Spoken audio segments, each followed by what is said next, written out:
everyone, this is Rajarsh from grade 7B. Now I am going to explain about my math project. Types of fraction. There are 9 types of fraction. Proper fraction. A fraction whose numerator is smaller than the denominator. Improper fraction. A fraction whose numerator is bigger than the denominator. Mixed fraction. A fraction consists of a whole number and a proper fraction. Simple fraction. A fraction whose numerator and denominator are whole numbers. Complex fraction. A fraction whose numerator and denominator are fractions. Decimal fractions.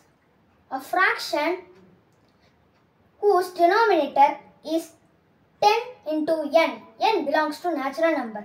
Like fraction. A fraction whose denominator is same.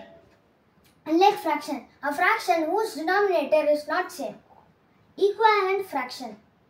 A fraction whose both numerator and denominator are multiplied or divided, then we will get an equivalent fraction.